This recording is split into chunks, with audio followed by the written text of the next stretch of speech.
গতকাল আমার নির্ধারিত নির্বাচনী এলাকায় গণসংযোগ ও সাধারণ মানুষের খোঁজখবর নিয়ে ফিরে আসার সময় গণ অধিকার পরিষদের চিহ্নিত সন্ত্রাসীরা আমার গাড়িবহরে এক বর্বর ও অতর্কিত হামলা চালায়। আমি স্পষ্টভাবে বলতে চাই, এটি কোনো আকস্মিক ঘটনা বা সাধারণ অপ্রীতিকর পরিস্থিতি ছিল না। এটি ছিল গণ অধিকার পরিষদের সন্ত্রাসীদের এক পূর্ব পরিকল্পিত সন্ত্রাসী হামলা। শান্ত গোষ্ঠীকে অশান্ত করা এবং আমার গণতান্ত্রিক ও জনকল্যাণমূলক কর্মকাণ্ডকে নস্যাৎ করার উদ্দেশ্যেই তারা এই ছক এঁটেছিল। একজন জনপ্রতিনিধি ও আলেম হিসাবে জনগণের নিরাপত্তায় কাজ করাই আমার দায়িত্ব, কিন্তু যারা রাজনীতির নামে সন্ত্রাসী কর্মকাণ্ড চালায়, প্রকাশ্য একজন সংসদ সদস্যের ওপর পরিকল্পিতভাবে আঘাত হানার দুঃসাহস দেখায়, তারা সমাজের শত্রু, কুষ্টিয়াবাসীর শত্রু। সংবাদ সম্মেলন থেকে আমার সুস্পষ্ট হুঁশিয়ারি ও দাবি, সন্ত্রাসীদের অবিলম্বে গ্রেপ্তার করতে হবে। এই পূর্ব পরিকল্পিত হামলায় প্রত্যক্ষ ও পরোক্ষভাবে জড়িত গণ অধিকার পরিষদের চিহ্নিত সন্ত্রাসীদের আগামী 24 ঘন্টার মধ্যে গ্রেপ্তার করতে হবে। দৃষ্টান্তমূলক শাস্তি, সিসিটিভি ফুটেজ ও প্রত্যক্ষদর্শীদের সাক্ষ্যের উপর ভিত্তি করে ঘটনার মূল পরিকল্পনাকারীদের বিরুদ্ধে কঠোর আইনি ব্যবস্থা গ্রহণ করতে হবে। প্রশাসনের নিরপেক্ষ ভূমিকা, স্থানীয় পুলিশ ও প্রশাসনকে রাজনৈতিক চাপ মুক্ত হয়ে সন্ত্রাসীদের বিরুদ্ধে জিরো টলারেন্স নীতি গ্রহণ করতে হবে। আমি কুষ্টিয়া 3 আসনের সর্বস্তরের জনগণকে ধৈর্য ও শান্তি বজায় রাখার বিনীত অনুরোধ জানাচ্ছি। তবে মনে রাখতে হবে, আমাদের এই ধৈর্যকে দুর্বলতা ভাবলে ভুল করবেন। যদি প্রশাসন অবিলম্বে এই সন্ত্রাসীদের গ্রেপ্তার করে আইনের আওতায় না আনে, তবে কুষ্টিয়ার শান্তিকামী জনগণকে সাথে নিয়ে রাজপথের কড়া জবাব দেওয়া হবে। আমরা রাজনৈতিক কর্মী, আমি তো শুধু এখন আলেম না, আমি এখন রাজনৈতিক কর্মী। আরে আশ্চর্য! প্রথম বিষয় হচ্ছে, ওনারা আমার যে বক্তব্য খণ্ডিত, যেটা নিয়ে জমা হয়েছে এক জায়গায়, আমার নামে যে সমস্ত উস্কানিমূলক, আমার মা বাবা তুলে গালিগালাজ করা আমার দল নিয়ে, এই কথাগুলো তো আমি প্রথমে আরম্ভ করি নাই। কথাগুলো প্রথমে আরম্ভ করেছে তারা, বিশেষ করে যাদের নাম নিয়ে তারা এই ব্যানার ছাপিয়ে আমাদের নামে দাঁড়িয়েছে।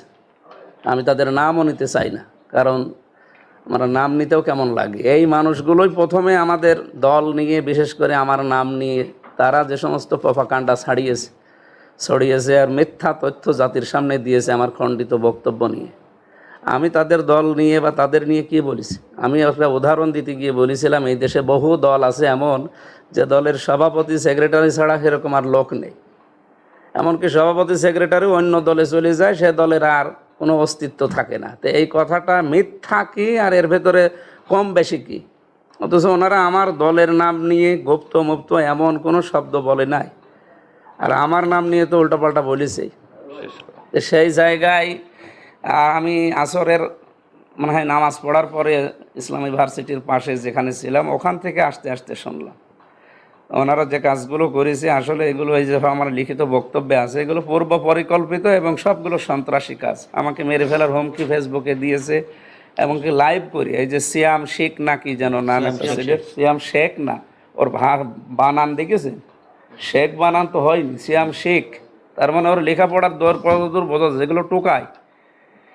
এদেরকে দিয়ে এই সমস্ত দলের নাম নিয়ে, পেছনে যারা আছে অবশ্যই প্রশাসন খুঁজে তাদেরকে বের করবে। ছাত্র দলের যে ছেলেটার নাম দেখা যাচ্ছে সামনে, সম্রাট নাকি যেন দেখলাম, এরকম কয়েকজনের ভিডিও ফুটেজে যাদের নাম এসেছে, আমি রাত্রে যেয়ে ভিডিও ফুটেজ দেখে দেখে এবং যাদের ছবি সামনে আমার গাড়িতে হামলা করার, আমার কাঁচ ভেঙে দেওয়ার, ইট মারার, এমনকি সে পাথরও গাড়িতে এখনো পড়ে আছে, 3টা কাঁচ ভেঙে গিয়েছে অলরেডি। এইগুলো দেখে দেখে আমি মামলা দিয়েছি।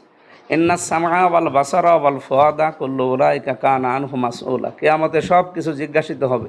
যেন জামাত ইসলামী বাংলাদেশ এবং আমি, কারণ আমি মিথ্যা প্রপাগান্ডা ছড়াইনি, এই সংবাদ সম্মেলন করি এবং কালকে থেকে পর্যন্ত আমরা জানি সব কিছু একজনের কাছে জবাব দেওয়া লাগবে। তো অনেকেই দেখি মিথ্যা ছড়াচ্ছে আমাদের নামে। আপনারা সত্যটা তুলে ধরবেন ইনশাল্লাহ। আচ্ছা, পুলিশের ভূমিকা নিয়ে একটু বলবেন এবং আপনার জীবনের নিরাপত্তা ভুগছেন কিনা পুলিশের ভূমিকা একেবারে নীরব। আমার সামনে পুলিশের গাড়ি ওসির, পেছনে সেকেন্ড ওসির গাড়ি, মাঝখানে আমার গাড়ি। 15 থেকে 16 জন পুলিশ ছিল দুই গাড়িতে। তো এত কিছুর পরেও যদি একজন সংসদ সদস্যের উপরে হামলা হয়, তাহলে আপনারা কোন জায়গায় আছেন টের পাচ্ছেন? সুতরাং এই জেলার, আমি বলবো এই জেলার প্রশাসন নিষ্ক্রিয় এবং তারা ব্যর্থ।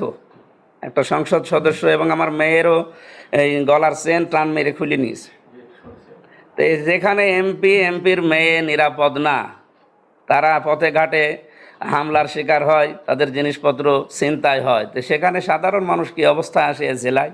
আমরা আরও দেশবাসীকে জানালাম যে আপনারা সতর্ক থাকবেন এই সন্ত্রাসীদের বিরুদ্ধে। অন্তত এই যে ডিসি কোর্টে কয়েকদিন আগে, না ঘটনার সাথে না, কয়েকদিন আগে। যুক্ত করতে চাই যে গণ অধিকার পরিষদ থেকে একটা মামলা দেওয়ার প্রক্রিয়া চলছে,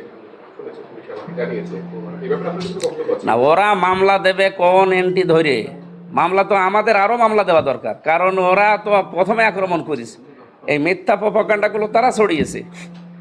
তারা আমার বাড়ি ঘর ভাঙবে বলে লোকজন নিয়ে আসতেছে, আমার লোকজন বাধা দিতেও পারবে না। এ কোন দেশে? এটা গণতন্ত্র? আর কি গণ অধিকার পরিষদ, যে পরিষদ মানুষের জনগণের অধিকার নিশ্চিত করার জন্য নাম দিয়েছে, তারা নিজেরাই যদি অধিকার নষ্ট করে তো নামই পাল্টিয়ে ফেলা দরকার। জীবনের নিরাপত্তায় ভুগছেন কিনা এই প্রশ্নটা ছিল আমাদের। জীবনের নিরাপত্তা, আমার নিরাপত্তা তো আল্লাহ দেবে। এখন বাকি দেশের আইন শৃঙ্খলা বাহিনীর ওপর আপনাদের যে ভরসা, আমাদেরও একই ভরসা। কিন্তু এই জেলার যারা দায়িত্বে আছে, আমি বলবো আপনাদের মাধ্যমে, এরা প্রশাসন যে দায়িত্বে আছে সব ব্যর্থ। এদের দ্বারা নিরাপত্তা পাওয়ার কোনো সম্ভাবনা আমাদের নেই।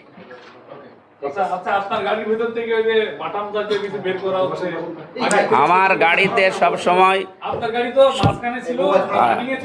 ঠিক আছে বুঝি আপনার কথা, আমার গাড়িতে সব সময় 2টা লাঠি আমি রেখে দেই, কারণ আমার সরকারিভাবে এখনো অস্ত্র লাইসেন্স করা নেই এবং বডি গার্ড যেগুলো সরকার দেওয়ার কথা এখনো দেয়নি বা আমি নেইনি।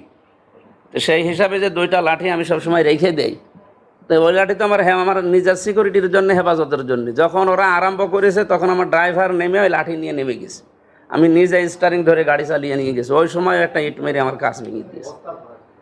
ফেসবুকে তো আগে থেকেই আপনার উপরে হামলা করবে বা এরকম